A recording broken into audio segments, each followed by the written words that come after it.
Morning. Are you coming in then? Good morning, and what a show we got lined up for you today. I don't know why I've been waving a spatula, but today's going to be a good one. I'll be serving up salt-baked sea bass and mackerel and stunning spatchcock chicken for TV legend Gloria Hunniford will be dropping by the house.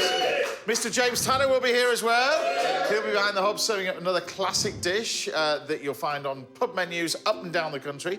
The very talented Pip Lacey will be back as well. She's swapping Clarkson's farm from my kitchen as she treats us to a brilliant pasta recipe, and top Spanish chef Nieves Barragan will be making her debut on Saturday morning, and she'll be behind our hubs a little bit later. And don't miss this week's Little Masterclass. We're teaching you everything you want to know about carrot cake. Now, Easter wouldn't be Easter without a bit of chocolate, and this man makes some of the best chocolates and some of the most amazing creative culinary creations around. It's the brilliant Mr. Mark Tilling. I don't know why I'm excited about this really as well. But you're cooking for us a little bit later. What are you going to be doing? Yeah, we're going to do a hazelnut and caramel bar. Right, a hazelnut and caramel bar. But every time you come on here, be it for Easter, for Mother's Day, bits and pieces, there's creations that you bring. Yes. Now, today's no exception, because look at this. Why? I don't know, just something interesting to do. No, I've seen this design, like patchwork quilt type thing, and I thought, actually, you could do that in chocolate as well. So I found a pattern and obviously the Mona Lisa and created it out of chocolate. I mean, how long did that take?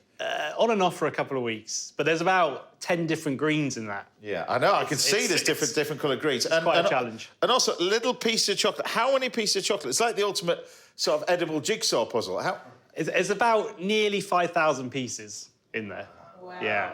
And where's this going after this? Where is this? Well, hopefully it's going to go in a gallery. Right. So I'm speaking Not a warm gallery, I hope. Not a warm gallery, no. Yeah, OK. Well, it's brilliant, that. It's absolutely brilliant. I don't know how anybody's going to top trump that today, let alone me. But we'll start things off. I'll get pretty close with this, I'm sure. We're making a classic creme caramel and creme brulee using cream for a very special dairy that I'll talk to you about in a minute. But the first thing we do is creme caramel. So, creme caramel, it's one of these old-fashioned desserts that's you don't really see very much anymore. But it's a classic. It's really, amazing. Really good. But what you do is, first of all, for the creme caramel, is you start off with the caramel. So this is where you start off with, just normal sugar in the pan. Now, the recipe that I've got for my creme caramel over here. So we've got eggs. We're going to use 3 whole eggs, 2 egg yolks, bit of vanilla, some sugar, and then some milk. And I'm going to warm this milk up in here. So this is your nice little bit of milk. We're going to take a touch of vanilla and we pop that on there just to warm that all up. And I'm going to infuse this vanilla in with the milk. And then we've got our sugar starting to happen over there. You just want to warm the milk up, not allow it to boil. Now, like I've said to you, we're going to create some amazing dishes using this milk. You need amazing dairy for this. And I don't think, and I've been lover of dairy for many, many years, I don't think you can beat this anywhere in the UK at the moment. We're going to go to East Anglia to speak to Rebecca Mayhew from the Old Hall Farm. Rebecca, thank you for joining us. Morning, very welcome. Morning, and I can see, like many people in dairies, you're in situ already because the workload for you never stops, really. Now, first of all, tell me about this amazing dairy, because you've only been producing this for, what, about 6 years now, but the farm has been there for years. Yes, it's my husband's family's farm. I wanted to come and work on the farm for quite a long time, but couldn't really quite find a way to do it. And then we happened to go on holiday to Scotland. I fell in love with Jersey cows, and that, as they say, James, is history. So you went to Scotland and fell in love with Jersey cows in Scotland? Yeah, obviously, yeah. And they came from Denmark originally. So then, so we started milking and started in a little honesty shed with 3 cows, and now we're milking 45. Give us a little insight on your farm itself. As a general, you're not a full dairy farm, are you? No, so we're 500 acres altogether. Used to be pigs and arable, but now it's all pasture-fed dairy. But it's quite a special dairy. We made the decision when we started that we wouldn't separate cows and calves, so they stay with their mums for 7 to 9 months. Although we're experimenting, and actually some of them now they're staying for up to 12 months. This is the uniqueness with it, isn't it, really? Because anybody that will know a little bit about dairy farming know that the cows get separated from the mums very young, less than 24 hours old, you know, certainly a week, that kind of stuff. You like to keep them with the mums like that, and I think it's a great idea. Does that help with the yield, or what? Why is that for you? So we get probably less than a conventional dairy would, but we're charging a lot more. We're charging what we consider to be a fair price for the milk, because as you said, there's a lot of work goes into it. So I don't think milk should be cheaper than water, for example. Exactly, and you're producing. I'm just going to show people on here. So this is the creme caramel bit, which I'm going to use. I've got my caramel over here. I've just glazed it with a little bit of water. The water's quite important for this. Otherwise, you end up with a big lump of sugar on the bottom of it. But you take your creme caramel and you just pop it into the moulds like this. So I've deglazed it with a little bit of water. You need to take the sugar just enough, a little bit more than you would do with the caramel, so you get that dark, rich colour to it. And pour that in sort of your oven-proof moulds. Now, your dairy in particular, you're not, it's not the biggest. You're not mass-producing this sort of milk and cream and everything else. You mentioned that milk has become cheaper than bottled water, which is ridiculous when you see it in the supermarket, isn't it, really? It's crazy. So what makes yours special? I can see what makes it so special by that one leaning behind you over your shoulder there. The cattle is the key, isn't it, really, and the pasture? The cattle are key. I mean, Jersey cows have really lovely, rich milks that make superb butter. And being purely pasture-fed, you get a really different nutritional profile. And because the milk is raw, you're getting an undamaged product. Pasteurisation sort of denatures milk from its purest form. So this is much better from a nutritional point of view. And it is, because when you go, I mean, you're a big dairy fan as well. I know you are as well. Yeah. But when you go to the supermarket, it's collected by tanker. It's all mixed together. Yeah. It's all heated to separate the milk and the cream. You know, it's in its natural form. And so, I'm just going to show you this creme caramel that I've got in here. I've got egg yolks. I've got whole eggs. 3 whole eggs, 2 egg yolks. We've got the vanilla, and there's some of this amazing milk, which we'll get into in a minute, which I've just infused, and the whole lot gets put in there. So this is different to sort of a creme brulee. Creme caramel is milk at its base. Creme brulee is a combination of cream and milk, but predominantly cream. So what we're going to do is take our little moulds like this. I've got a nice little bain-marie. Hopefully you can see this, Rebecca, but there we go. You take this, take our little moulds, and then you top this. So you allow the sugar to cool, and we top this with the creme caramel. So you just fill it all up, make sure the moulds are nice and full. And the mixture of this is a little bit more liquid than a creme brulee. You'll see the difference between the two in a second. And I've set the oven about 130, 140, something like that. You want quite a low oven, and we cook this in what we call a little bain-marie, which is just a tray of water. It's a good idea to use a roasting tray like this. You want a deepish pan, and then get some hot water, and then you pour this over here. So you want about 3/4 of the way up, or at least half the way up the mould, like that, and then pop it in the oven. We're going to cook this for about 45 minutes to an hour, just gently, like this. Now, we've got to talk about some of the produce that you kindly sent us over here. So you sell this as raw milk, and I'm presuming you've got to sell that in your farm shop and bits and pieces. You aren't allowed to sell this commercially into supermarkets and that kind of stuff. Tell us about some of the amazing stuff we've got on here. The raw milk. What is the raw milk that you've got? So raw milk is basically taken from the cow in our milking parlour, and it's filtered and then cooled down, and that's it. There's nothing else happens to it. As you said earlier, no travelling, no mixing, no boiling. Oh, I've got someone trying to join me here. That's Hathor. Sorry, cow in the background. They promise they're helping. But also I'm sure they nobbled the Wi-Fi earlier. So yeah, I can see you've got some of our fantastic yogurt, you've got buttermilk, and then I think you've got a jar of our ghee there as well. So I'm using our cultured butter to make the ghee, which is a really fantastic product. It's brilliant for roasting with cookery as well. Yeah, he's got his spoon ready. So while he's having this, I'm just going to show you how to make a creme brulee. So the creme brulee it's done a similar sort of way that when we make our creme caramel. This is this amazing raw milk that's going to go in here, and then this is the double cream. Look, we just take our double cream. That is so good. I mean, and the yogurt. Wow. There we go. So tell me about where you are with the farm shop now. You've got an on-site shop there. It used to be an honesty box, now restaurant and bits and pieces. Tell us what you've got now. What went from an honesty box to where you are now? Yeah, so 4 years ago, we went from having an honesty box to a full farm shop, butchery, deli and a restaurant, open 7 days a week, and that's with all parts of the business. So Yeah, we don't really do days off around here, but it's always interesting. Well, you're making all this wonderful produce as well. Exactly. I'm just going to just to recap with what we got in here. I've got egg yolks in here, sugar. The idea is not to add the sugar too early for the egg yolks because it starts to cure the egg yolks. And if you're doing this and you make it too early, you'll end up with little yellow spots in that you can't get rid of as the sort of the egg yolks cure. So once you get to that stage, this is your creme brulee mixture, which I've got in there.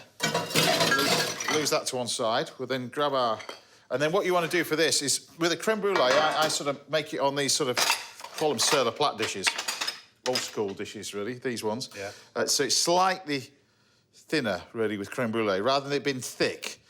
So I make them like this. I think it's a lot better and a lot easier to make them like this. But you can see the mixture's beautiful and rich. That's thanks in part to your amazing cream. The texture of it's very different to what you saw the creme caramel. Now, Rebecca, is this a thing that other farms could catch on, really? Because, you know, it all comes down to the amazing produce that you do. Is this a thing that you'd like to then carry this to other farms and, you know, people watching this, can anybody sort of, if they've got a farm, maybe go the same way as you? Or is it all to do the uniqueness about the pasture of where you are? I think, yeah, no, it's absolutely something that anyone could do. You have to love cows in this job, you really do, because it's 7 days a week. Yeah, we only milk once a day, but I'm up checking them at 9, 10, 11 o'clock at night. I check them on the cameras at 2 in the morning. But, you know, going completely pasture-fed, it's really interesting actually selling direct to customers because that is what customers want. They don't want milk and meat that's full of grain and soya. A lot of people now are so sensitive to grains and soya that they get a reaction through milk and meat. And actually, from a commercial point of view, it keeps your costs down if you're not buying all the expensive inputs. I'm just going to finish off these little creme brulees. So I sort of glaze them. I mean, traditionally, this was done with a brulee iron, but in all coal fires and that kind of stuff. But you end up doing that and taking half the brulee off. You don't get it hot enough. It's this metal sort of disc that you heat up in the coals and put it on the top, and that would be brulee in it. But modern times now, we've got a little blowtorch, and I use a touch of demerara sugar for this one. You can use caster sugar, but you'll also find if you make creme brulee in the summer, it's a good idea to use demerara sugar because it won't bleed, as in, when I say bleed, it goes, the moisture starts to absorb in the sugar and it starts to not go brulee, looks like water on the top of it, and that's because you've used the wrong type of sugar. So a little bit of demerara sugar like that over the top, and you can brulee those over the top, so they're nice and bruleed. And then finally, we've got our creme caramel. I think this is the reason why people don't make these at home, because they're just... Trying to get them out. Never going to get them out. This is the key to it, but fingers crossed. We then take a knife and you just go all the way around the edge, like that. And then hopefully... You've done it. Yes. Nice. Not bad, not bad. To make one better, look. So knife around the edge. Although I've got cow noises in my ear while I'm doing this. This is either that or it's you, Rebecca, one of the two. I don't know what it is, but look, you just put that, the centre of that. Nice. So there we have it. Hopefully I've done this justice, Rebecca. Looks amazing. You can have this recipe, you can stick it on the menu in your restaurant, all right? Yes, thank you very much. Well, I wish you all the very best with it. Thanks for being a part of this, and thanks for sending us some of this beautiful stuff. I shall treasure it. Thank you. Thank you. Take care. Right, there we have it. My creme caramel, creme brulee, but it all comes with amazing produce like that. Done.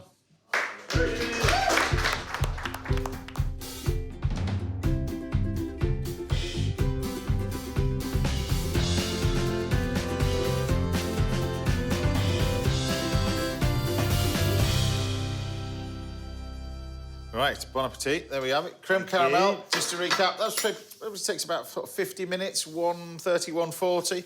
Creme brulee, you're looking about an hour, something like that, slightly longer. Again, drop the oven down about 120 like this, and then you get to dive into that one. It's good. It's all right, this game already. Nice crack. Yeah, good. But you'll see that when you look at it, you got, look at that texture of that. There's different ways you can make creme brulee. You can mix it on the stove with the eggs and set it. I think it's much better baked. Amazing. Definitely got a convert over here as Absolutely. well. This is delicious. Now, Mark will be showcasing his amazing skills in the kitchen, and Chef Pip Lacey will be cooking a dish of pasta, lamb and mint for us later on in the show. But join us after the break, where we'll be serving up another classic slice of pub grub from Chef Mr. James Tanner. I feel like I'm being watched.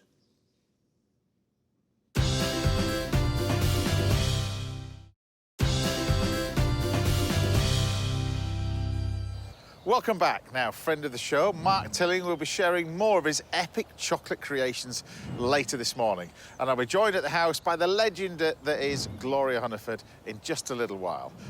Right, it's time now for another recipe. And with Britain's pubs sadly closing in record numbers, we've been reminding you of the great food you'll be missing out if we don't do more to save them. So here's another classic pub recipe from chef and pub landlord James Tanner. Enjoy this one.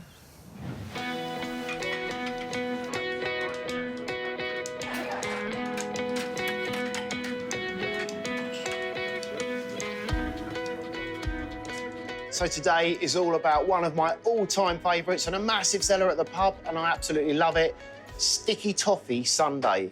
So on a Sunday, we serve a sundae, which I absolutely love and we have done ever since we opened. It is a massive, massive hit, and it derives from our sticky toffee pudding, which we serve all week. I love sticky toffee pudding, one of my favourites. This recipe is brilliant, but what we turn it into on a Sunday is something a little bit opulent, a little bit of a treat. Yeah, OK, come on, let's have it once a week. But first of all, you need sticky toffee. And to make it, we got some creamed butter and sugar.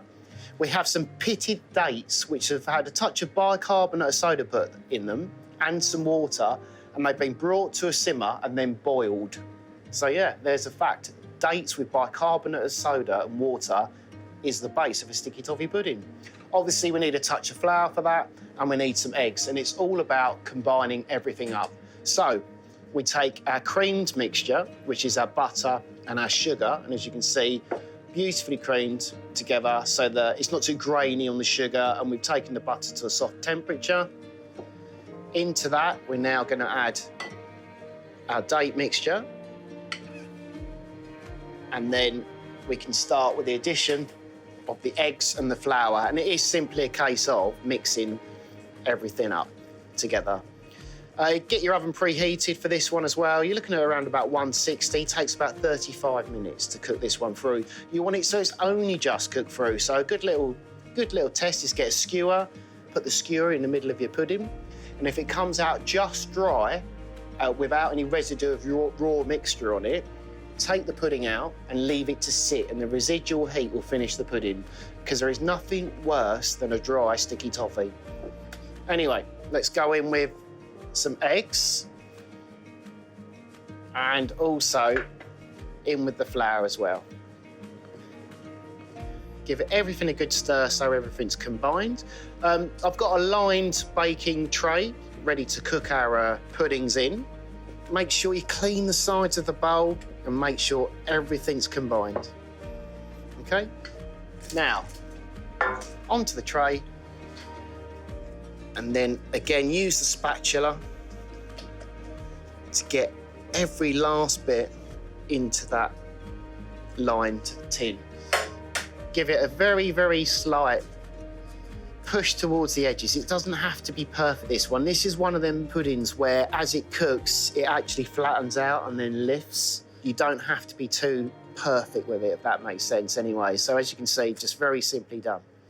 Okay, now that'll go into the oven to cook through, like I said before, 35 minutes roughly. Just check it's just cooked through. Now, we're gonna turn ours into a sundae. So here's one that we've had baked off, and I've just portioned it up out of the tray. And look at that. Do you see what I mean about the dates in there? And it feels in my hand. It actually feels like moist. You know, it's got a bit of moisture in there, definitely. And that's what you want. You want that gooey richness. Now, to enhance that gooey richness, sticky toffee sauce. So to make the sauce, I've got a pan on the heat here, some soft brown sugar. In that goes. And we're just gonna obviously let this slowly start to melt down with some soft butter. So in that goes now. And obviously it's brown sugar, hence how you get that wonderful richness that comes through coloration of the sugar. Now, as you can see, I'm mixing it, and the butter is now melting into the hot sugar. So be careful when you're letting everything come together. Now, the cream. So in goes that cream. And you might think, oh, it looks a bit pale, but the more I stir it now, the more this sauce is all of a sudden going to start to come together. In fact, you see how in the middle now, the middle of the pan, it's starting to go. I can already feel from using this whisk that there's no granular pieces of sugar left. The butter's incorporated, the sauce isn't split. And look at that. It's not long at all, is it? About a minute? The sauce is just bubbling. So, I'm going to take the sauce off now just to cool ever so slightly. And I've got my puddings here ready to go. Now, we serve the sundae, and you've got to serve it right. So we've got the proper sundae glass and spoon. Put that off to one side. And then we get our pudding. And we cut this up into rough cubes or chunks. Now, if you go too small, it will dissolve on you. So you don't want that to happen. If you still want to taste that wonderful, rich sponge, basically, that's going through it. And now we can start building up our sundaes. We've got some whipped cream in a piping bag, but I'm just going to snip the end off in a moment. And we're going with a touch of vanilla ice cream as well. We're going to get the sauce that I took off the heat, remember? And we're going to add a bit to the bottom of the glass. And then we're going to get another spoonful. And we're just going to start coating, just randomly, really. OK?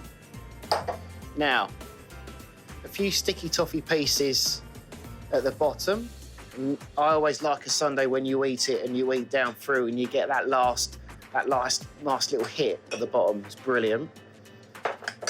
Let's get our ice cream ready and also our cream ready.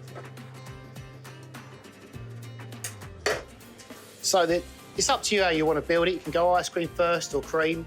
Let's just go in with a touch of cream and then a good dollop of ice cream. I'm going to go in with some more sticky toffee pieces.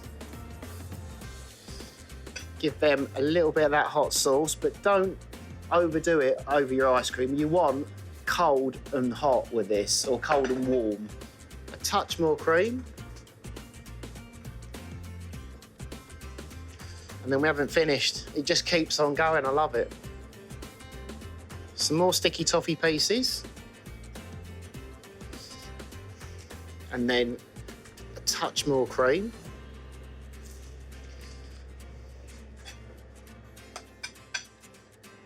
And then I like to add a little bit on the top of your toffee pieces.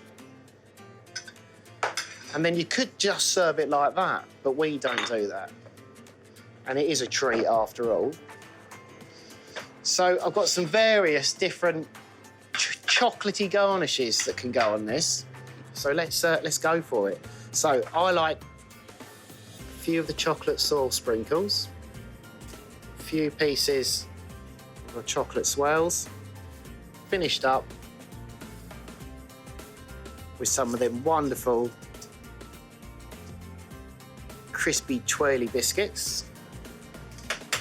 And there you have it. That's my sticky toffee sundae.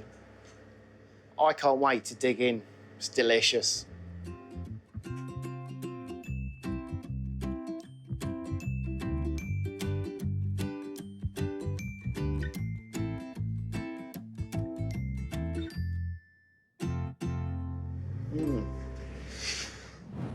How good was that? Now, top chocolatier Mark Tilley will be sharing his recipe for caramel wafer bars. We've got Spanish cooking coming up as well, and we'll see you back in a few minutes when I'll be in the kitchen with TV icon Gloria Hunniford. I'll see you in a bit.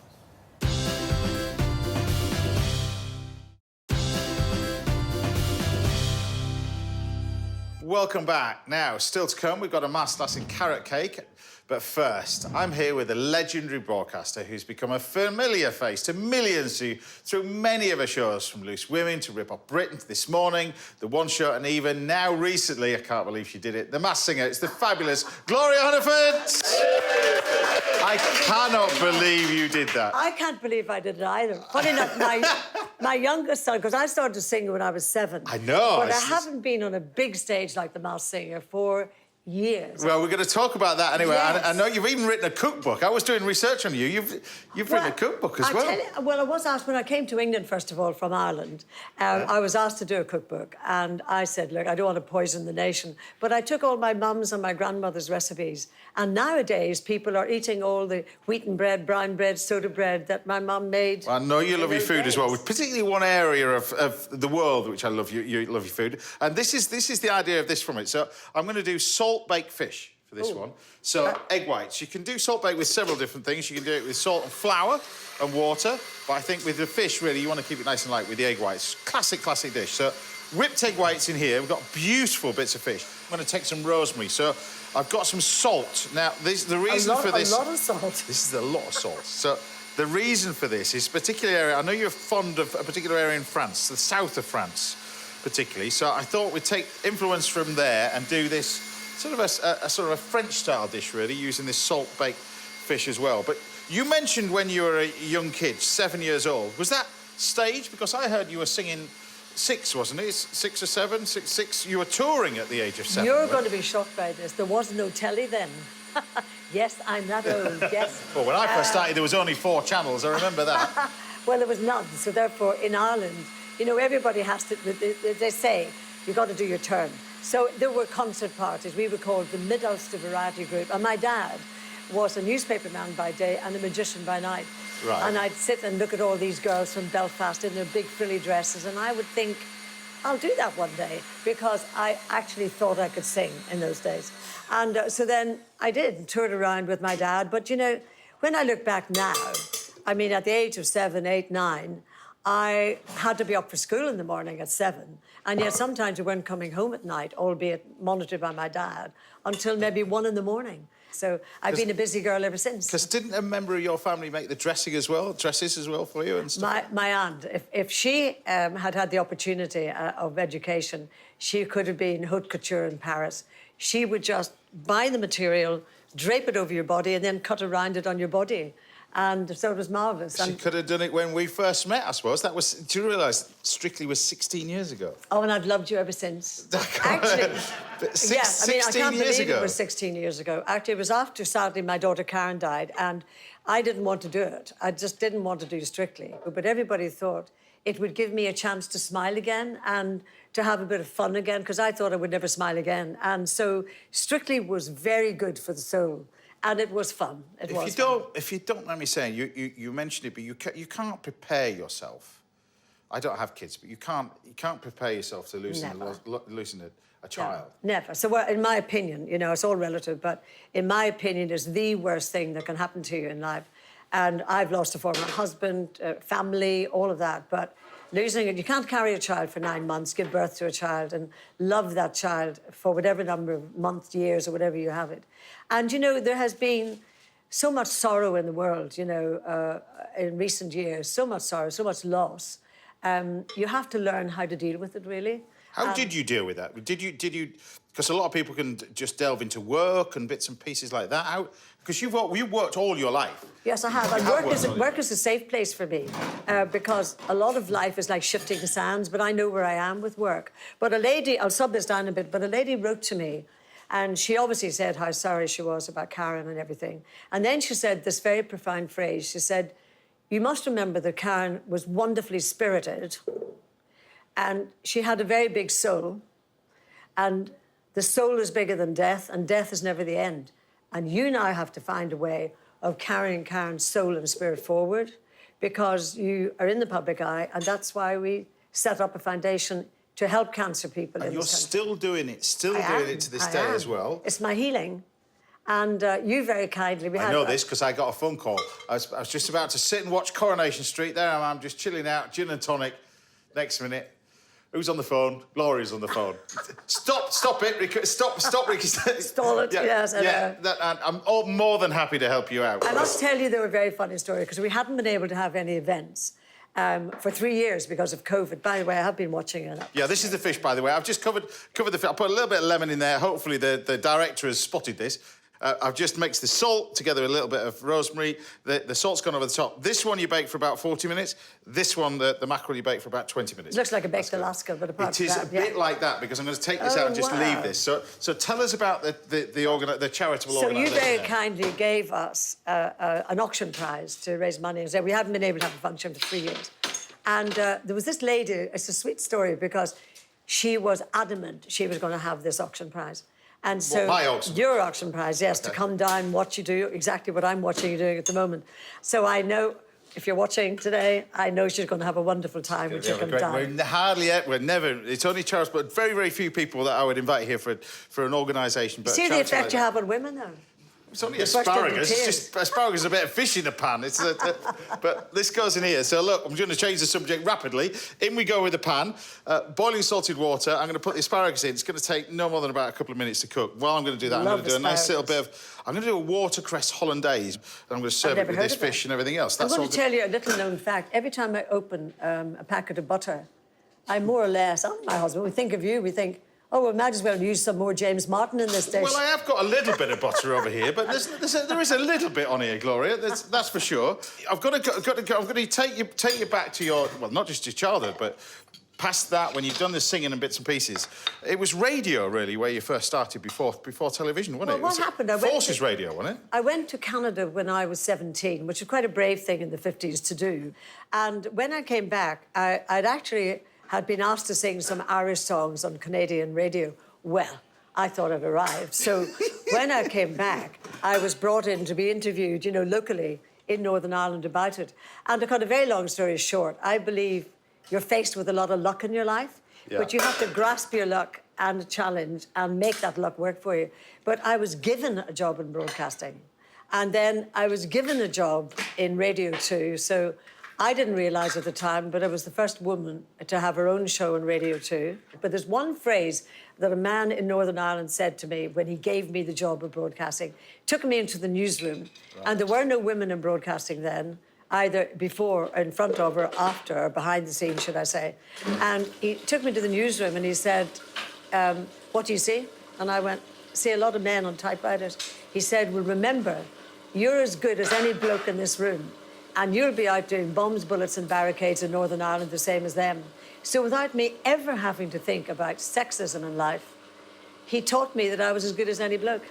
Now, I've got to talk about the Forces Radio as well, because that particular time when you were in Ireland, that was a heavy topic as well. It was heavy-duty stuff, but I was on air one day live in BBC in Belfast, and we knew that there was a car bomb at the bottom of the studio wall. And so the head of programmes came round and said, look, the whole building has been evacuated. And he looked at the engineer and myself, and he said, you can leave if you want, we'll come off air. And we went, well, we're probably safer in this big old, wonderfully safe, thick stone building than being in the street. So we continued to broadcast. But the end of it was that the head of programmes brought round a bottle of brandy to settle our nerves. I have never been so tiddly in my life. Because it did certainly settle a lot of things, including my nerves. So, look, I know you're keeping your eye. This is the mayonnaise. I am keeping my eye on it, See how quickly it was to make mayonnaise? Yes. You add lemon to it. Just remind me what exactly you put in. So that's just mustard, egg yolks, and veg oil, usually. That's just plain vegetable oil, not olive oil. And if you wanted to make this as a salad cream, you do exactly the same thing, but use hard-boiled egg yolks with vinegar instead of lemon, and then you fold in the cream at the end. But look, you just mix that together. Yeah, looks more interesting, doesn't it? Yeah, with salt and pepper. By the way, these fish look amazing. Yeah, you just leave it out. That's the key to it. I'll show you this in a second. But that's your nice little bit of watercress mayonnaise. You can warm that up as well if you wanted to. And then when you take the fish, look, you can lift this all off. So this is the sea bass? So this is the sea bass, this is the mackerel. And you break this all apart like that. Whoa. So out of all the shows you've done, you know, Rip Off Britain as well, that's been going for 14 years, that as well? Well, you seems to be in your happy place, that one. Well, the thing is that, newspapers and people talk about ageism, but we're three women of a certain age, certain experience, certain trustability, been round the block a bit, suffered a bit. But if you had three 21-year-olds, it wouldn't have the same trustability. Yeah. And the last financial crisis, or one of the last financial crises, they started up Rip Off Britain, and we've been doing it ever since. And we are, wait for this, we're commissioned till 2024. Hooray! We're commissioned till about 2056, I think, on this thing. They just said keep going until you get bored of it. You've got youth on your side. I don't know about that. My legs are feeling it a little bit, Gloria. I'll tell you that for a fact. But of all the things, I remember watching you, Pebble Mill as well. I remember all that sort of stuff. You've always done sort of. You've kept iconic shows, really, and that's quite difficult in the world of television. Well, I tell you that a lot of young people say to me, how about longevity? How do you stay in the business, I think you have to be prepared to know that you're not going to be prime time every Friday or Saturday night. And you have to be prepared to go like that, not necessarily think, well, I'm prime time at 8 o'clock on a Saturday. Do you see what I mean? I know, I'm quite happy where I am. Saturday mornings, it's fine. Oh, well, you've made that a prime spot. I know where I belong, and that's where I am. So this is your nice little bit of fish. Oh. Simply cooked sea bass, salt-baked sea bass, fresh watercress, a little bit of lemon, watercress, mayonnaise, and just some boiled potatoes. That is gorgeous.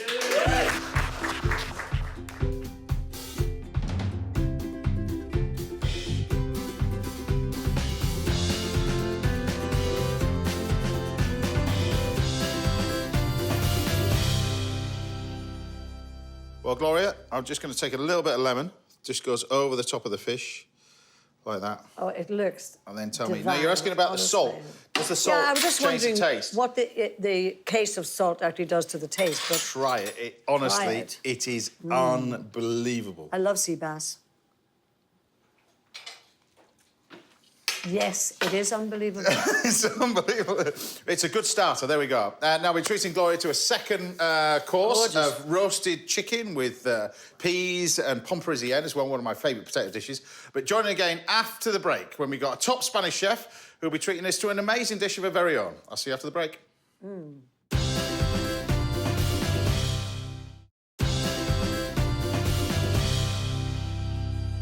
Welcome back. Now I'll be teaching you the ultimate carrot cake recipe in this week's Little Masters. But first, I'm joined by Mark and Pip, and together we're getting ready to enjoy a dish from a woman who's already won 2 Michelin stars at 2 different restaurants and been named one of the most influential figures in hospitality. It's Nieves Barragan! Where did it all go wrong? Where did it all go wrong? I don't know. So, first of all, congratulations. What are we going to be doing? Because I know there's a lot of work in this. What are you going to be doing? I'm going to be making a very special sandwich. OK. And this sandwich is going to be made this beautiful Swiss chard, Yeah. where the white part is going to become the actually bread. OK. And then we're going to stuff it. We're going to build a sandwich with the green part. Yeah.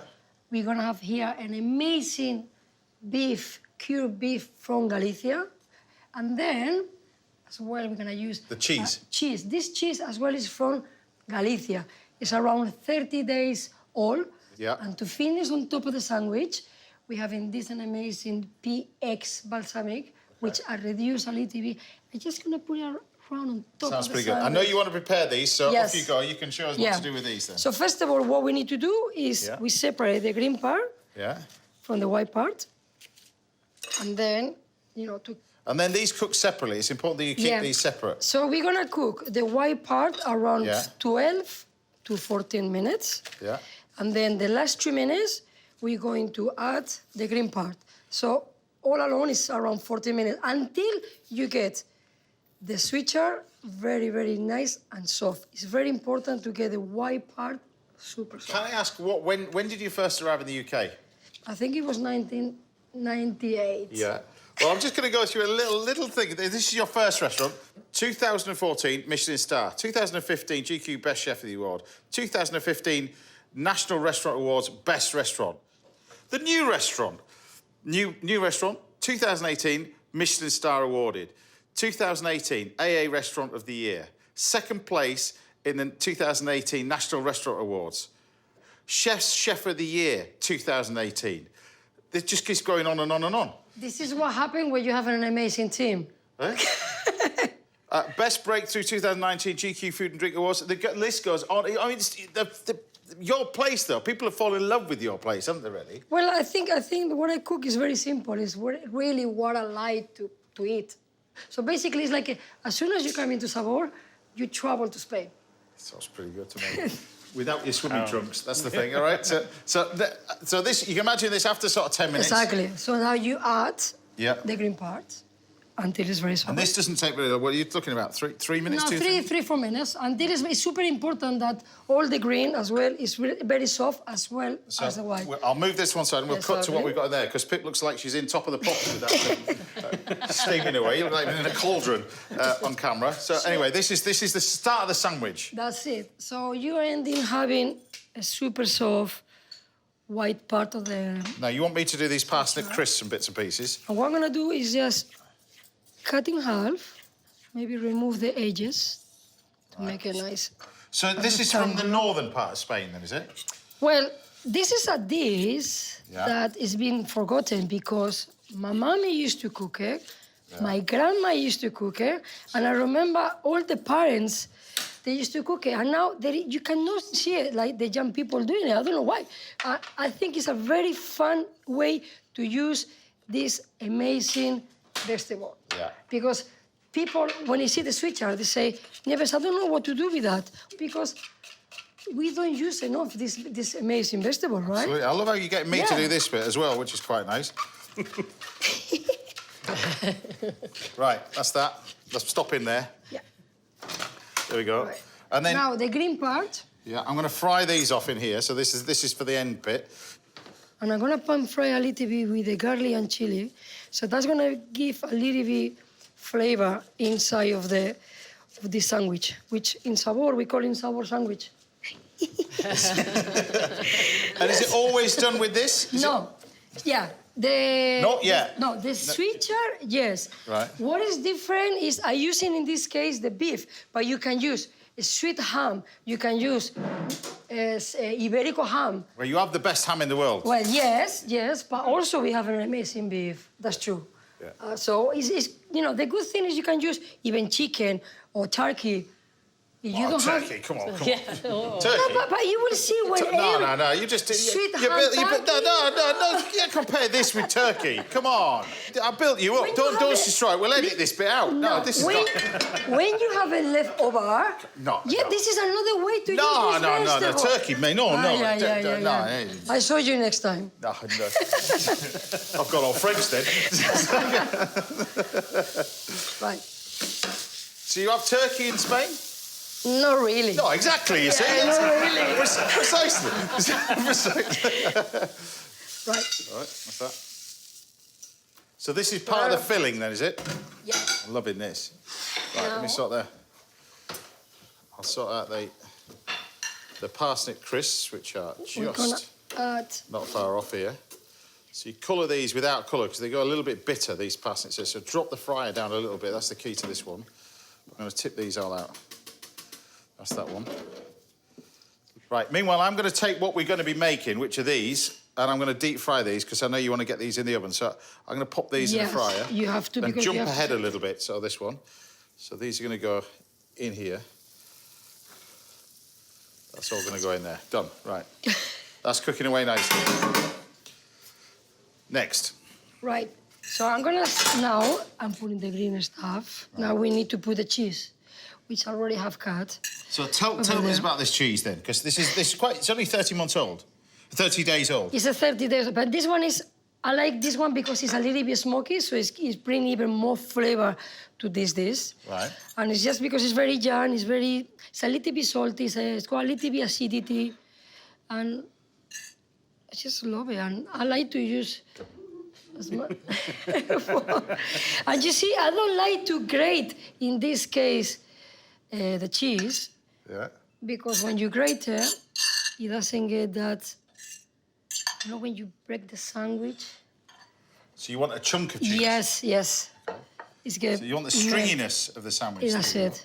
That's going to go in there. Meanwhile, I'll cut a little bit to taste this. How do you do this? Just... Normally, I do it by half. I do Like by that? half Straight because through? it's easier. And then you start to make like a rectangular. So you've taken the skin off this. Do you eat the skin? Yeah, no, you don't eat the skin. I mean, you could, but you don't eat it. Do you want to taste the skin? No, you don't want to. So it goes stringy like mozzarella, but And not you can use mozzarella. mozzarella. You can use even how do you call it? The soft. Any soft Now, if you cheese. say Baby Bell, we're going to have an argument. Emmental, sorry, I wouldn't. Like any Emmental cheese, anything that when it melts, it have to be like a young cheese. Very nice. Smokiness is great, isn't it? Yeah, yes, lovely. Right, so this is down, paper on the top. We need to squeeze a little bit. Yeah. We're gonna whisk the eggs. Yeah. And do you want me to season the flour or? You could, yes, you could. I was looking for I something like, to do in this case, when it's come out from the fryer, I really like to put the salt because I like to crunch the saltiness. I like to bite the salt. Right. Okay. Sometimes I don't like to put in seasonings in the flour just because I like to feel the salt, and in this case, Yeah. just love it. Okay. So is this in the tapas place? Is this in the restaurant? It's more like in the bar. In the bar. More in the bar. Yeah. But it's a fun way to eat. That's great, Bar, that's great. pinchos, you need to eat it with the hands. So this is a perfect way to eat it. Okay. Flour. Right, I'm going to take these and I'm going to pop them in the oven. Pinch of salt. In the oven. Right. Done. How good do they look? But you see, it needs to set, right? Now, it's Used to important, when you were saying about this, it's important to, once you make them, You need to keep it. You must leave them. Yeah, you need to keep it at least for 2 hours, otherwise it will break straight away on the fryer. So you'll end up So with you a like, almost like a salad fry in a way. Yes. For 2 hours or 3 hours. Yeah. As long as you see it's set, so it's easier for you to fry them. So once they're made, 2 hours in the fridge just to set them. Yeah, and then when it fries and you cut it in half, it's the most. Now, I have to ask chefs who travel from Europe to here. What do your folks at home think about you opening a restaurant in the UK? I came to London thinking I was going to come only for 1 year. So I ended working in this amazing restaurant called Simply Nico, which was a 2-Michelin-star restaurant. So my parents, they thought I was coming here for like a holidays for a year. Yeah. And working with this amazing restaurant, I just fell in love with this country. I fell in love with the cuisine. And then 3 years later, I opened Fino. Yeah. I opened Barrafina, and then it was our dream. I met my business partner, Jose, which is now my business partner in Sabor. So we have a dream to make Sabor, and we create Sabor. Right. I can see the cheese oozing out. Yeah, look at that. There you go. It's crispy. Looks good to me. You see the cheese is coming out.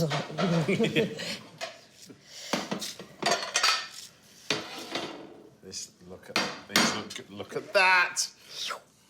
Yeah, looks good. I would eat that off that tray. I'd eat that off that tray. Right, so we got 3 dishes in there.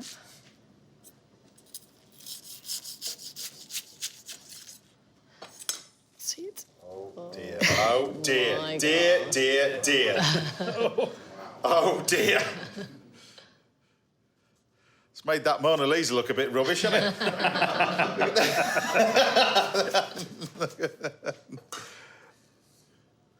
Oh dear.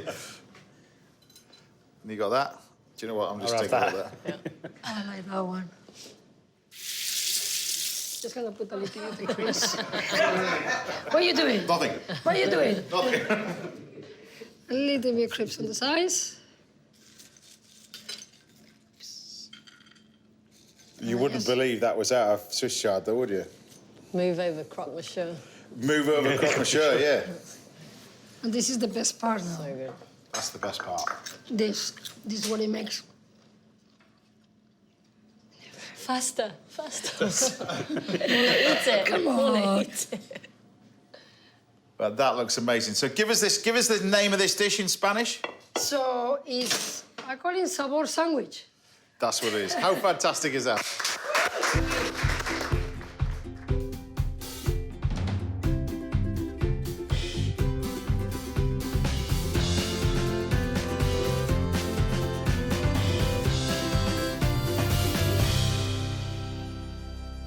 There we have it.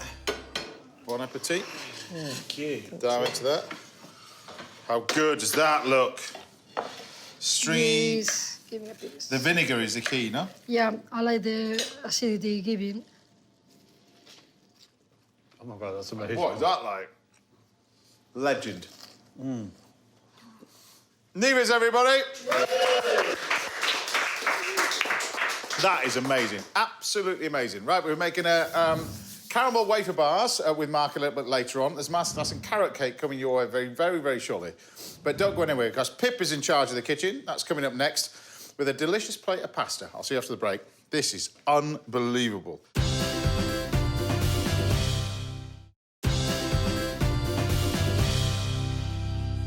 Welcome back. Now, coming up, I'll be teaching you a little masterclass in the ultimate carrot cake. And my guest, Gloria Hunniford, will be finishing off with lunch later on this morning. But first, I'm here with Mark and Nieves, and a chef whose journey in food has taken her from the ski slopes to the kitchens of a very own place in London's King Cross via a stint at Clarkson Farm. It's a brilliant Pip Lacey!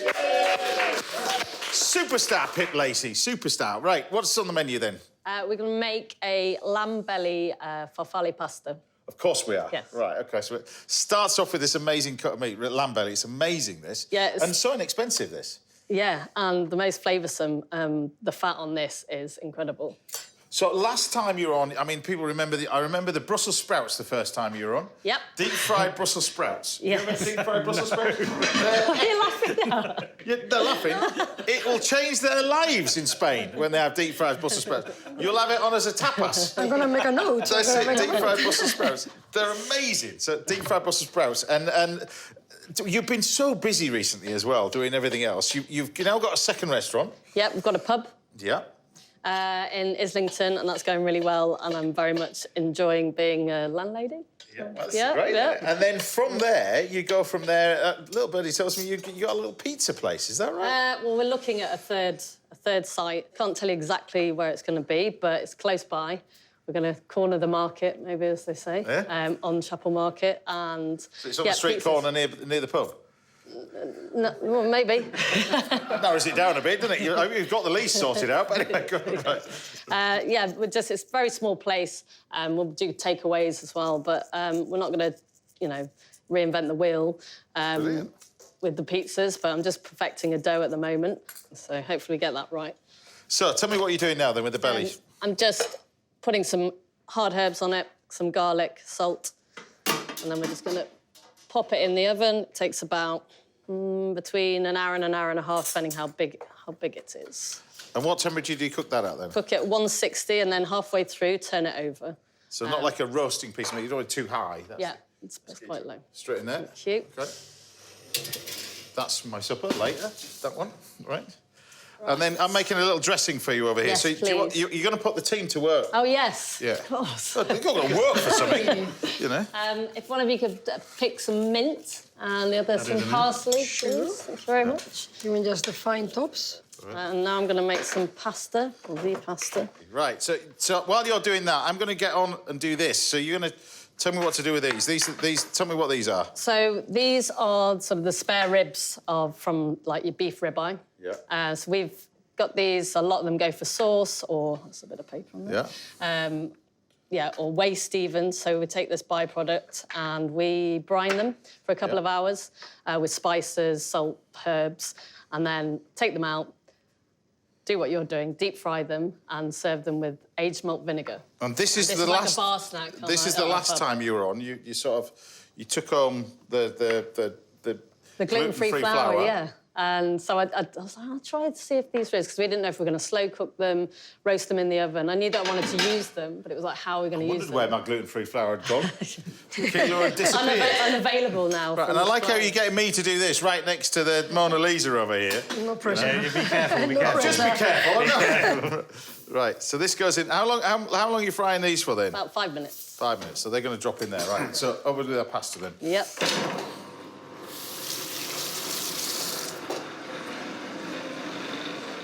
A lot quicker than doing it by hand. Yeah. Okay. Do you realise so the then- Italians are going to be freaking out? Yeah. They're going to be freaking out. I showed my niece and nephew how to do this over Zoom because they live in another country, and they do it. They make pasta every week now because they're little and they're working their arms. Quite hard. You need to have some strength to make pasta by hand. But yeah, so now I'd take that out and make this. Bring it together, leave it in the fridge for an hour or so to rest, and then we'll roll the pasta. Okay. I'm going to get rid of that and get rid of that out of the way so people can see what you're doing. See what you're doing with this. There we go. So we're going to roll it till it's this thin. Right. And then we're going to cut it into squares, and then we're going to make little pinches. Do you want me to roll it for you? No. Go on. I'll just stay out of the way, make sure flour doesn't get on the picture. I'm going to regret saying no. What's going on? I'm going to turn it up a bit. OK. You can help do the shapes. No, you're on your own now. No, absolutely not. OK, we'll go a little bit faster. There you go. Right. So what's it like being a publican now? Because, you know, I mean, you hear, I mean, you've heard horror stories in the news. Apparently more pubs than ever have closed down. Yeah. Last year, 2022, it was a horrific year for pubs. But it's, And January was hard, you know, but we're picking up trade now. how do you find that? I mean, a lot of pubs, obviously, it always used to be sort of wet-led. Yep. It's for you as a chef, you know, it's probably the best way to go is obviously food-led. You've got to do it, food to draw people in. The average spend increases, so it's beneficial. Is that the way you're looking at a pub? Or? It is, and then now we're trying to, because of our reputation of being restaurants, the food side's been fine. Now we need the drinkers to come. Right. Because we've got people eating, and it's now bringing the locals back to drink. Yeah, you need they've that gone accessible to somewhere all. else. Yeah. Yeah. Right. So you get it nice and thin. That's the key to this. Yeah. Depending on how wet you've made your pasta. It's nice though. It's nice texture to it as well. OK, that should do that. That's fine. Happy with that one? Yep. There you go. I'll move this out of the way. Thank you. This one out of the way.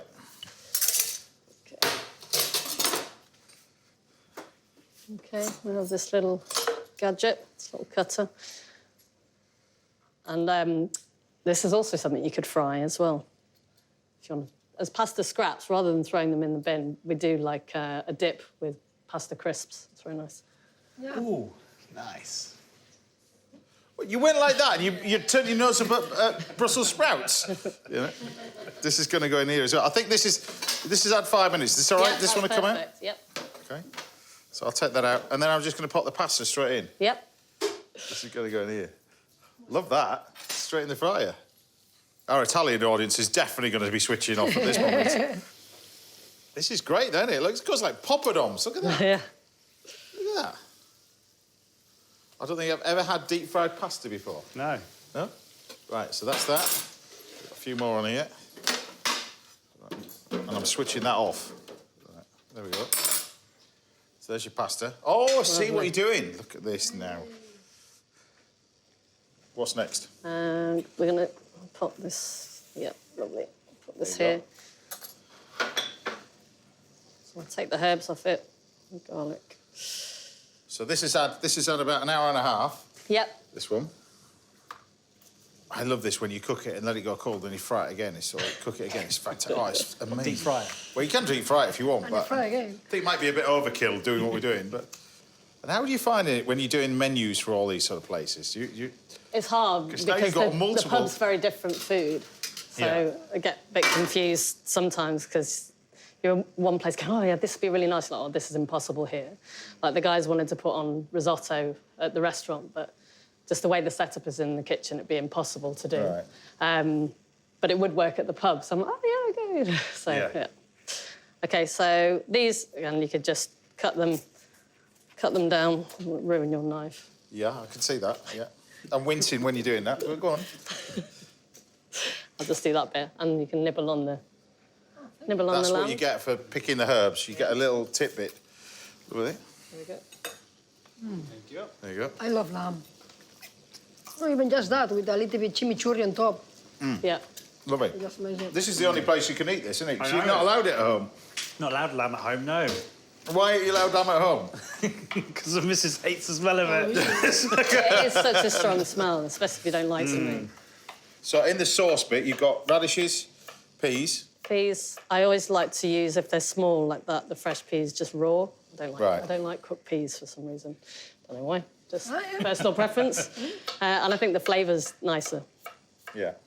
Don't like frozen peas? No. Really? No. Mushy peas, yes. So we're serving mushy peas with our roast at the pub, which is controversial for some people, but don't knock it. Mushy peas with roast dinner? Yeah, don't knock it until you've tried it. The earthiness of it brings all together. That's trendy in Islington, but that's not going to happen. That's not going to happen. Okay? Right, what's next? So pasta in the water. I can do that. Pasta goes straight in. That's it. Yep. Right, and I suppose when that's happened, the clock's ticking, so what's next? That's it. We're just going to wait for that to cook, and then we're just going to mix everything together. I'm going to chop some herbs quickly. OK, you want some These parsley? ones. Here we go. I'll take this. And some mint? Are you going to nick a few of them? Yeah. All right, OK. Oh, so they picked them and now you're just chopping them all up? What? I think she's taking a mick out of you, to be honest with you, you two. You need some more? Yeah, I think... So let me some more? No, enough. I don't like herbs chopped too much either, because I think it loses the flavour. I like to... It's all right. eat You big lost herbs. me. You lost me at the mushy peas bit. Right? It's still stuck on it. Right. You want me to drain that off? Yeah, I just want to take a little bit of pasta water from there.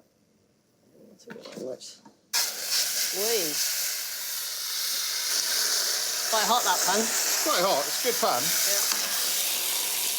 There you go. Drain that off. Thank you. Yes, please. Draining.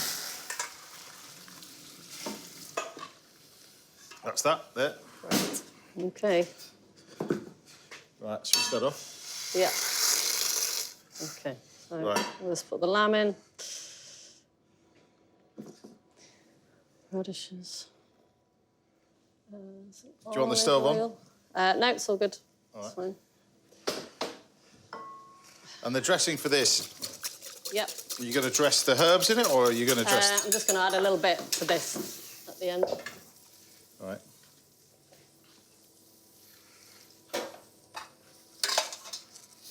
I like the idea to cook the pasta with the lamb. So is this Yeah, restaurant or usual. pub? Pub. Pub. Pub, yeah. Lots of herbs.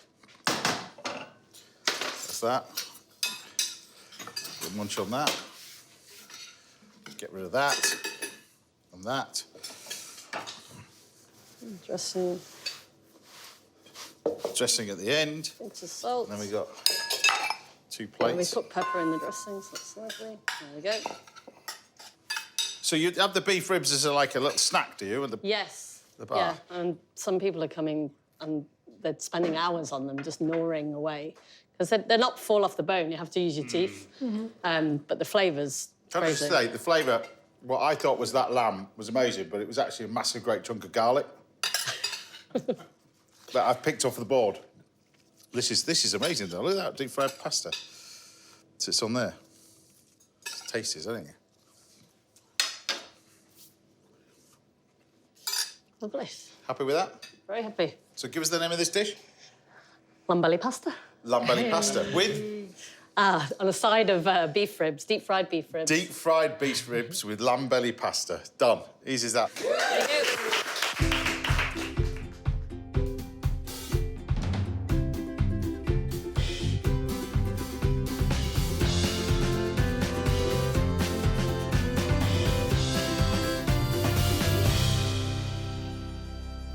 There we have it.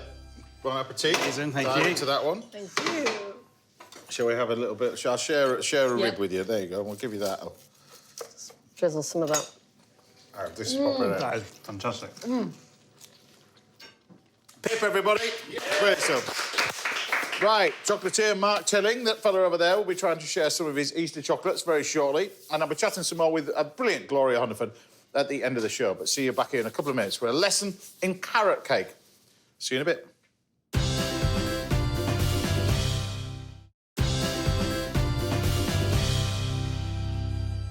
welcome back. Now, there's still more to come from my fabulous guest, Gloria Hunniford, and Mr. Mark Tilling will be wowing us, trust me, with more of his chocolate masterpieces. That's coming up next.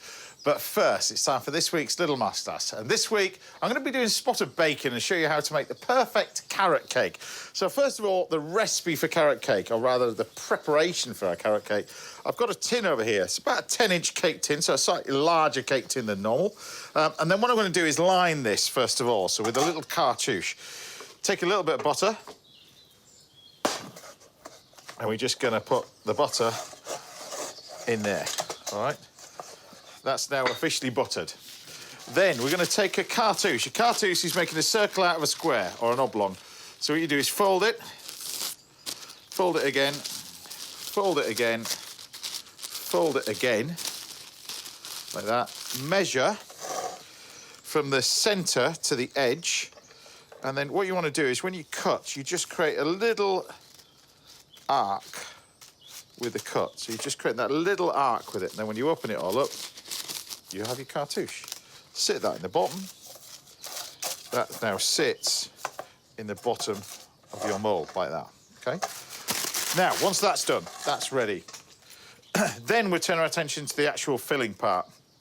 Over here, different recipes vary. This is a great recipe, though. This comes from a friend of mine, a lady called Claire Schechter. So the first thing you do is add all of our wet ingredients to our carrots. The carrots have just been grated, really. They're going to go in there. In we go with the eggs. 4 medium-sized eggs for this one, but I'm going to pop the eggs straight in. It's a good idea to put all the sort of liquid mixture in first, I think, with the carrots. That's going to go in. Pour the oil in. That's going to go in there as well. Oh, trying to get that shell. Add a little protein in there. There we go. And then the spice, the ginger, the allspice, and the cinnamon. That's going to go in there. And then we start to mix this all together, just to break it up a little bit. Our spice is all in. In we go with our sultanas. This is where you can mix and match. You can use raisins, maybe a little bit of coconut. I've seen in this as well. You can mix this all together. And then we can start to add our sugar. I'm going to use some soft brown sugar for this. So mix that all together. I think it's a great flavour to go with this as well. But it's such a simple recipe, this. Look, mix it all in. And then a combination of the flour and the baking powder. Now, the good thing about baking powder is it doesn't react until you actually apply heat to it. So unlike bicarb soda, which reacts the minute you have liquid or acidity with it. So you can mix this all up. And try and do it by hand rather than a paddle. You don't need a paddle or you don't need a machine for this because you're not beating up the sugar and the butter and that kind of stuff. It's not that style of cake. It's nice and simple, using oil at its base, really, and that's what keeps it nice and moist. So, that's all mixed in. You can see that. And then fill up your cake tin. Now, this is quite a deep mixture, deep cake tin, so the oven needs to be set quite low, about 160, 170. A bit like you're cooking a fruit cake, I suppose. This wants to cook for about an hour, as opposed to a sponge cake, which you cook for a little bit hotter. So that can basically just go straight in the oven, 160 like that, for an hour. Now, while that's cooking, we can turn our attention to everything else, and we can do our glaze and our candied carrots. Our candied carrots are quite cool, really, these. It's just a nice way of actually decorating this and utilising the carrots for the top. So you want a little bit of water, and what we're going to create is like a stock syrup, and for that, you need sugar. So you can put as much water as you want in, really, with the sugar. And then you're just going to bring this to the boil and then cook the carrots. Now, you can put these little heritage carrots. It's entirely up to you what colour you want to put in, but you just pop the carrots in there and you want to sort of just cover them with the water. What you want to end up with when it's finished is kind of like this sticky carrot glaze. And you end up with this. It's almost that sort of look to it. They taste fantastic, these ones. The liquor tastes really good as well. Even that sugar syrup over the top. So the glaze for this is after your cake comes out. Allow it to cool, turn it out as you would do normally. And then we've got our frosting over the top. Our frosting uses a few ingredients that we've got in here. We've got some melted butter, or softened butter. That's what we want. A bit of that. So the butter is sort of softened, which is what you want, you see, like that. And then we're going to add our icing sugar. Now, the reason for the icing sugar is you don't taste the grains in it when you mix this together. So combine that in. Now, at the same time now, you can pop in your cream cheese. Bit of mascarpone. You can use a combination of mascarpone and creme fraiche if you wanted as well. We're just going to combine this lot together to form a nice little glaze. Now, I'm going to flavour this with a touch of vanilla. And I like to use this paste, really. Vanilla's quite expensive nowadays, particularly the pods. So I find it's a little bit more easier if you buy the paste like that, and you can use it as and when you want, really. So you've got this. And this is just, again, like the sugar syrup that I mixed with the carrots. This is what the vanilla is, just a combination of sugar syrup and vanilla. But you can see, you can just use a little bit as and when, really. Goes in there. If you can get hold of the fresh vanilla, it's great, but it's convenient, that one. Mix this all together, like that. You've got your frosting, and then we can then just pop this on the top. And I think you want a decent amount on this. Over the top.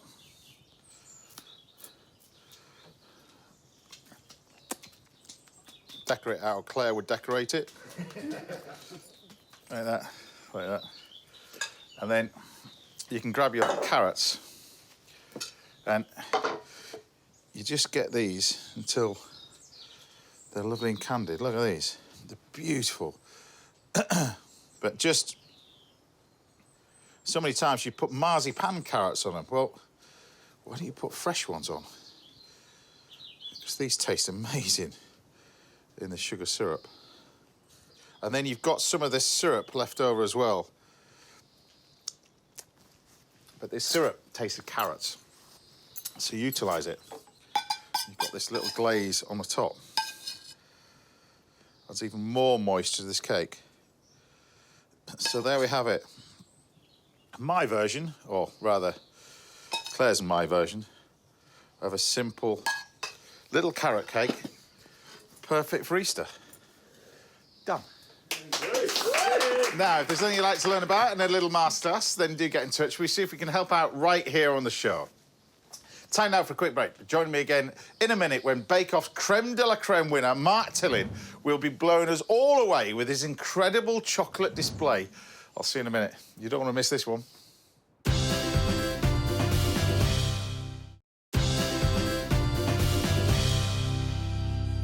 Welcome back. Now, I'll be back in the kitchen with my brilliant guest, Gloria Hunniford. That's coming up next. But first, I'm here with Pip and Nieves, and we're about to have our minds blown by a chocolatier who has competed in some of the best and against the best pastry chefs in the business, in competitions all the way around the world. He's there with his creation. It's the brilliant Mr. Mark Tilling. Look at this. I have to put you over there, because just check this out.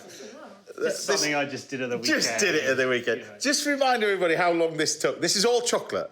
It's all chocolate, so it's all chocolate squares, all coloured, obviously put on a wooden background, stuck on with chocolate as well. But yeah, there's nearly 5,000 pieces of chocolate there. Incredible. And this is going to end up in a gallery, hopefully. Hopefully, yeah. So that should be pretty good. Brilliant. So we're not going to make that today. That's no. just something you just randomly brought in. What are we going to do today? So I'm going to do a hazelnut and caramel chocolate bars. So chocolate bars are very fashionable at the moment. Everybody's doing these. Well, they are when you go buying from a shop. Well, but yeah. Go on then. A little bit more gourmet, hopefully, this one will This be. is a gourmet chocolate bar. Gourmet chocolate bar. What do we start with for our So gourmet start chocolate bar? with making a caramel. Yeah. So a little bit of sugar. So this is you add the chocolate to boiling hot caramel. Yes. When, do you know, I always say don't, but this one is fine. I was going to say that. Yeah. Why do you do it with this one? It's not so important because we've got all those other ingredients there. So if we take it out of temper, it's not a massive thing. Okay. It's more there. This is a caramel flavoured chocolate. Right. So it's enhancing that caramel flavour, Yeah. but obviously getting that right setting point. And as why well. don't you add all the sugar all in together? Why? Good question. So if you add all the sugar, because quite a lot of sugar here, if it's a little bit of sugar, doesn't matter. But what I don't want to do is start caramelising. You know, when you have lots of sugar, you get some bits that start to crystallise and burn and stuff like that. Okay. But this way, I can control my caramel a lot better. Right. So now we've got nice caramel. We're going to add our cream a little bit at a time because obviously it spits up quite a bit. So anybody unsure about the temperature? What's the exact temperature of that, roughly? Well, this is a good couple hundred degrees probably in there, so you've got to be really careful. And when like I said, I've known you for 30 odd years. When was the transition that you decided that chocolate was your thing, that you wanted to do it? I think, you know, obviously being a pastry chef and like yourself as well, you know, we work with a lot of chocolate, things like that, and I just found it really interesting. It's not just chocolate itself, but the whole history, the whole, you know, the way that you can use the chocolate in different forms, like a showpiece. Yeah. Right, what's going in So now? this has got a bit of glucose. Do you have bad days? Always have bad days. Temperatures are the worst. Yeah. Well, the patience of a saint, I just can't. And then we're going to just pop this on the side. Just get Today's that not going to be that day, though. Where does that gadget come from? This Because here. most chefs have got this probes, is- well, we haven't got that little I rubber was thing. gonna Where is say. that from? So it's really important, this, because obviously you don't want to take the temperature of the bottom of the saucepan. is hot It's up. just got to be just slightly above, and you'll get a better temperature. Where is that from? Give us the note. Because it was to give us. Somebody making it on one of those 3D printers, yeah, aren't they? Exactly. That's You'll be probably why it's- amazed on how expensive that is. Until when the show goes out, and then somebody else is Someone's making it gonna on a make 3D them. printer in the Exactly. bedroom. Right, OK. Oh, we've got a little bit of vanilla we'll pop in as well now. So the temperature of this is what? This is where you're getting it even So this hotter? is where we're going to go to 119 degrees, Right. you know. So this is the important bit. You get this fudgy style texture. That's I it. suppose, is it? Yeah. Yeah, look. That's cool. Let's get that off. Right. Turn it. Seeing how that thing's made. So usually you don't do this, but we're going to put the chocolate in straight away Right, what? because it's. Because you can. Can. Love that. You see, it becomes really nice and glossy as well. Look at that. Right. And just melts down that chocolate. Is that what type of chocolate you put in there? So this is a caramel flavoured chocolate. So Right. it's a milk chocolate, but it's got a caramel flavouring to it. And then we're going to pop in Is that again from a well-known shop online? online. Right. Would it be the same if you put dark chocolate into that with no milk? Yeah, but probably a little bit less because obviously the dark chocolate can set it a bit more because Yeah. it's got more cocoa solids in there. Yeah. It's that science, you see. So a bit That's what I nice was candied thinking orange as anyway. well, not that. Exactly. So what's that Nice. you've got in there? That's So a bit of candied orange, hazelnuts. okay. And then we're going to pour that into a. I just greased this frame, but you can use like a cake tin or something Right. like that. Just pop that in. So where's the shine bit come from? Is that the caramel? Where's That's the fat in the chocolate. right. Just That's the nice, shiny bit. That's the shiny bit, yeah. And the caramel as well. Okay, like so. So do you fridge that or not? No. No, just leave it out. We're going to put a little bit more candied orange on the top. But you can put anything in here, like any old fruits or anything like that, you know. A few hazelnuts. So that's it. So let that set at room temperature. Yeah. Don't have to put it in the fridge. Ever. Okay? Ever. Don't put it in the fridge. Don't put it in the fridge. And What then you happens if you do put it in the fridge? It starts to become really sticky because that sugar is starting to dissolve. Yes. You can see we've got And a it's nice... look at that. It's just bendy. Still bending, yeah. Yeah. Still, it's a the little bit caramel. firm. So now we're going to cut it. So we'll cut it into little... Loving this. Loving this. So you see all that fruit inside. Hope you got some teeth today. Yeah. You might not have any afterwards. So what are you going to do? You're going to coat this like a chocolate bar? Yeah. Right. I'll just pop that on there. But if you want, you can make it into little... little sweets, as it is. And you can put it in little sweetie wrappers.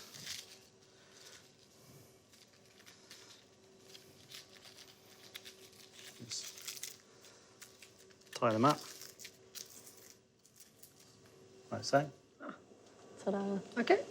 Just like that. Just like that. Just like that. And then let's just take a little bit more off of that. We'll do 2 out of this. Loving this. Loving this. Great, aren't they? Look at that. Yeah. You can actually get edible ones as well. Really? Yeah, So you I just had eat that. the whole thing. Yes, I tried that Yeah, one. it's amazing. You tried that as Yes. well? Right. So what's next then? Okay, so What's now we're next? going to dip them. Yeah. So here I've got, obviously, tempered chocolate. But you I'm see obsessed with doing this, but we're listening. Go Okay. But you can see it's all got something in it. So what I put in here is this product here, which is like a, well, we call it pâte feuilletine, or it's like a waffle sort of crumble, or you can use just like a well-known cereal crushed up into it. Okay, so we've got our bars, we've got our dipping fork. Where are you Okay. getting that from? Usually it's obviously a little bit further together. I thought this is how you get that little quiff at the front, you see. That's what I thought. But we're going to dip. So we're going to go in. I push it to the sides. I'm just going to bring it up on its side because I just want to take a little bit off that top, which I didn't do. And that was me. People know at work chocolate. that they know that I hate dipping. So Really? yeah, I'm not a lover of dipping. As you can see. Well, it's not easy. What is it you don't like about it? What? It just takes too long. It's just, Right. you know. So I just dip that in. It just takes too long. You're the guy that stuck 5,000 bits of chocolate to a wooden board. Yeah, but that's fun. I'm loving this. Look at this. Oh, I'd be in such a mess. There'd be chocolate You'd be everywhere. just There's stuff all- everywhere. Wouldn't there? There'd be just stuff everywhere. And again, still no fridge. Still no fridge. Because we've tempered the chocolate. All right. And then just to finish this off, we're going to do a little decoration. So we've got a little bit of This is where you want me to go to the freezer, yeah, is it? yeah, please. This is What are we really doing good. now? So we're going to do a little nest to go on top. Of course we are. Right. So a little bit of tempered chocolate again, Yeah. piping bag. This is a little Easter nest. Yeah, so you can do this on anything, like a little cupcake. You can go on a big cake. It's great, it's great. Right. So all we're going to do is just literally spiral it around, like so. And because it's frozen, it will literally just lift off. Just like- Then you can make it, just break it up into a little nest on there. And then you can, There's no chance I This is can going do to that be. in This the is going to first be time. on restaurant menus in London. This is what's this? and then a little leg on top of that. How do you do that again? Wow. How did you make these eggs? Those eggs, yeah, about them. These I'm a are great retailer. these are from a petrol station around the corner. Corner. There you go. Then just pop another little egg. Can you do that? What you're doing with any chocolate like this? Yeah, yeah. So if you want to do it dark, mid light. Yeah, With the white as well. yeah, yeah. But that's tempered as well. But that's tempered as well, yeah.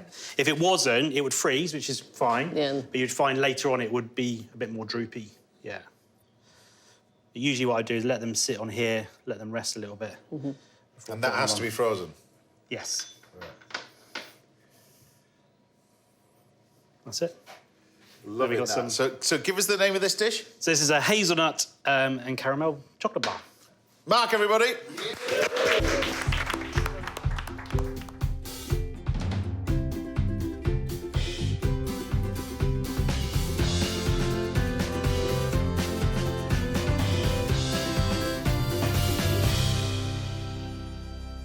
Right, I'll leave you to chop that up. All right. Because I've just put this back in the freezer because I think the ladies quite fancy having a go at that. I could see you looking, going, Yes. I'm going to have a go at that. 100%. There you have. Nest. Might have an assistant over here, I think. Let's see what happens. So I wait a little bit. Here. Oh, wow. And that only works if you temper the chocolate, like you're saying. Yeah. My brain right now. It's your brain on service, isn't it? It's a heart. Yes. Sweet. There you go. You get to dive into this. Look at that. I love it. I'm going to start to do this. So it's a little bit cold, so it'll be a little bit hard, but it's a great... So just to look inside, you've got this... I mean, the colour of it is amazing. Yeah. Oh, it's good. Spider's web. Love it. I love the orange inside. The man's a genius. Mark Tilling, everybody. Not bad, that. Go see that. Coming to a gallery near you. I don't think it's going out on the road, though, is it? No, exactly not. Right, still to come, we've got one more final course for Easter. I'll be rustling up another dish for my guest, Gloria Hunniford. I'll see you after the break.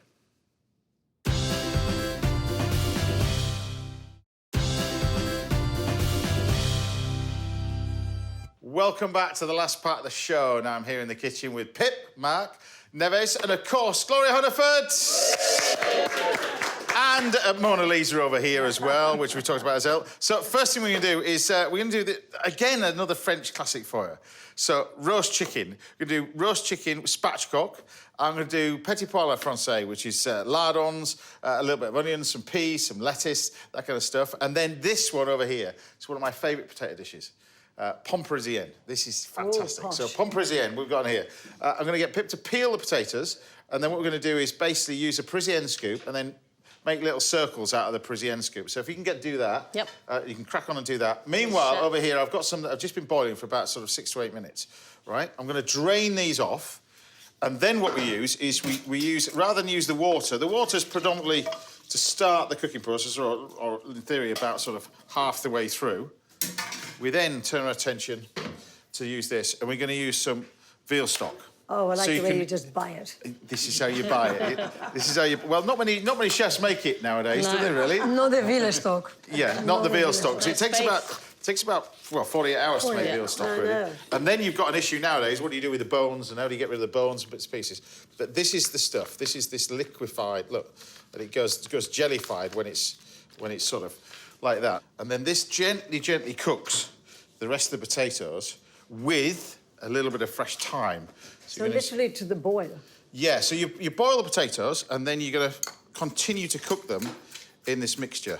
So this is a little bit of fresh thyme, and in the stock. These taste unbelievable. But I know you mentioned butter earlier, Gloria, so, you know, this is... Oh, just to please me, put a little... This is where you take a little bit of butter. That's not very much, Wow. is it? No. That's going to go in there. Well, the French do like their butter, so we're going to put a little bit of that in there. We're going to continue cooking it. Now, all the stuff you've done recently, I've got to talk about, we didn't mention it earlier, about The Masked Singer. Oh, do you know something? I mean, I know I was the oldest person to do it, which my son pointed out. But, you know, I wasn't prepared really for the secrecy of it all. Because what happens is, you're driven to this, I don't know, it's a studio out in the wild somewhere, and you have to stop about 15 minutes beforehand, and they give you a balaclava to put on. Now, coming from Ireland, that's something, me putting in a balaclava. And then you have a black sweatshirt that says, "Don't talk to me." And then you have a visor that goes across with just a slit like that, and that's the way you stay. And For how long? well, being from Ireland, I mean, if I pass, say, a man at the door, I'll say, "Thank you very much," you know, "Thank you." So it is awful for me not to talk. So you're not allowed to speak. And when you get inside the studio dressing rooms and everything, some people have T-shirts or sweatshirts that say, "Speak to me." But it's hot in there. And then you put in a dressing room all by yourself. You stay in your dressing room until somebody comes and gets you. Then you get dressed in the costume, fur all the way. And when we were doing the dress rehearsal, thank goodness it wasn't the thing, there was a note that I was finding hard to get. And the coach said, "Throw your head back and just sing it out." And when I threw my head back, the whole mask went into my mouth full of fur. So I couldn't sing anyway, so it just well didn't happen. But it was a great experience. I'm glad I did it. And it was exciting to do. And a big, big production. It was lovely. I bet it was. Yeah, and it brought me to a different audience. So children would say, "Were you Snow Leopard?" You know, that kind of thing. So that was lovely. Fancy doing it? I keep getting asked, Masked Singer and Masked Dancer. There was a Jackie Potato this year. Yeah. We thought it was you, actually. No, We it's thought it not was me. you. I spent my entire life telling everybody I'm not the Jackie Potato, all right? It's not me. They didn't believe me. It's not me. It was a good costume as well. Yeah, it's fine. It's not me, though. I'm telling you. Right, look, we've got our chicken over here. So we're going to take some salt and some pepper. So we've got lardons over here. In there now, should we put this... we'll put these little onions as well. Now, But loads of people... plain onions, not because they look like something out of a jar. But no, these have come frozen. To do this kind of stuff, a la Francais, they're so easy. Now, you see what's happening over here? We're going to reduce this down really, really quickly. So over here now, we get some herbs. And I just put tons of herbs on this. Rosemary, herbs. Do you grow herbs in your garden? I do grow herbs in the garden, Yeah. yeah. That's good. Sage, I love this style of cooking. And then you take a little knob of butter. This is going on the top as well. That goes more butter. over the top on there. Yeah, we're going to use... It's a round packet for this recipe. It's all right. It's reasonable, all right. When my husband says, "Oh, that tasted very nice, Gloria," he doesn't know that so much butter will it. So this is going in here. And apart from the massing, tell us what else you're doing, because this is quite a fascinating show that you've been involved in. Well, Lacey, you're getting the Hollywood superstars, the film stars. Well, this is actually going back a few years when I first came from Ireland to London. And I don't know how they did it, because, I mean, I was naive about it all, but they got every Hollywood star that I could name you, like back in the day. People like Jimmy Stewart, Audrey Hepburn, Kirk Douglas, Leslie Caron. I mean, I called my daughter Karen, spelt the name after the Caron. And there's hardly a movie these days. I'm not as well up, not having interviewed some of the modern film stars, but I'm doing a one-woman show called Hollywood Men and Hollywood Women, because their stories were fantastic. And I have lots of very good clips, you know, from these major stars. And actually, I think that the men of a bygone era, you know, Kirk Douglas and Tony Curtis and all those people, they were what I would call like real men. And sometimes I think... We'll just go la, la, la, la, la at this point. Yes. No, I think you're right, though. The way but you know what I mean? Everybody was in... What I loved about that area, and I love it in terms of... So people know, I love it in terms of cars in that era, the 50s and 60s. Yeah. Everybody was in a tie. You know, there was Yeah. There was a care, as a passion of presentability about this house. Do you know what I mean? I love that. And it was lovely when Charlton Heston at the time had been married to his wife. I think she was called Gloria as well. And they'd been married for 60 years. And I said to them, being in Hollywood, you know, I said to his wife, did you ever think of divorce? She said, divorce? Never. Murder? Often. But I loved all those little quips. And when I was a child, the only thing to do in my small town in Northern Ireland was to go to the movies. So we went all the time. So I got to meet my heroes and heroines. Is this show? Is it in production, or what are you doing with this? I'm going to do it. I'll do it for the foundation, and then if it goes very well, I might take it round theatres. And if you're not doing anything, you could come and sort of join in if you want. I'm up for that. I'm up for that. I'm up for that. Maybe we get the modelina Lisa asked this if he's got too much time. Can he get to portion up the chicken for us? So I'm just going to recap what we got in here. So you can see now. Look, we've got our potatoes are just starting to come together. Look, they're starting to reduce down to produce this lovely little glaze. That's what you want. You've got to be careful you don't catch them at this point. Over here, this is your nice little potato dish. And do the potatoes not overcooked if they started off being cooked? These won't cook. These won't cook. You about half cook them in the water. You can cook them all the way through. I mean, classically, you cook them all the way through in the stock. But, you know, you're just finishing them off like this, like that. It's all you... Because in Ireland, we like a bit of mash, so I was afraid of it turning into mash. Exactly. It's no mash yet. No mash yet. And then we've got on here a nice little bit of finished item. Be careful not to throw parsley over the top of the Mona Lisa over here. And then finally, we're going to finish this off. Wow. Tell you what, the chicken's perfect. Look at that. So gorgeous. Squeeze a lemon over the top of here.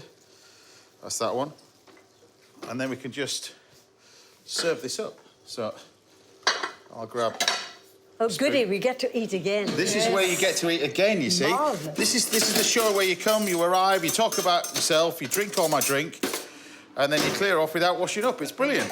What did the cameraman have to pay you to be here all Well, the time? that's another option, and we've been trying that for months, but that's not working. To be honest with you, half of them I don't invite, they just keep turning up anyway, to be honest. But look, what a joy, those. Gorgeous. Look at that. You can see they get the lovely sticky potatoes. I'll leave you to put the chicken on. Pip, you can put it on wherever you want. So this is just simple peas, bacon, lettuce. There you go. It's like a buffet we're cooking for here, isn't it? It's another one. And the lettuce didn't go to mulch. See, the lettuce goes in at the end. So first thing you do, just to recap, you put the lardons in. Yeah. Then you fry those off. Then you put the onions in. And then when you've done that, then you put the peas in, because these are fresh peas.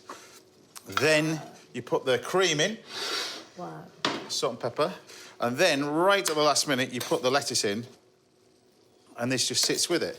The smell of it. The smell is Put the lid on, amazing. You can smell cook the that thyme. gently, and then finally, just lift that out of the way. We've got, it's all about look at this, starting to come together. Look at this. Do you know, I've been to France many times. I've never had that. Never had pomme parisienne? No. Oh, this is ace. This is ace. Look at this. Have you? It's really exciting. Yeah, I have few make- times. Never had these? Yeah, I did. Oh, look at this! Look at this! That was at the end of the night. You have to come all the way to Surrey to Well, get it. just to prove how good they are, Pip, you get first dibs. Right. Thank you. They'll be hot. You get the best jobs, don't you, darling? Quality. It's hot. It's hot. Oh, they're hot. Well, Yeah. Look at that. they're hot. Can I stay for a month? But they are hot. Look, you just take... I'm going to lean over you there, but you take Oh, the these- sauce. The sauce. You Oh, can trust smell me. at the time. I remember doing these at college. And since then, my Parisienne scoop has just been left dormant, gathering dust. But it's, you know, or technically a melon baller, we call it. But I remember using these at college. And so I thought I'm going to do classic dish like this, proper cooking. So there we have it. Beautiful. Roast chicken, pomme parisienne with petit pois à la française for a buffet. Done.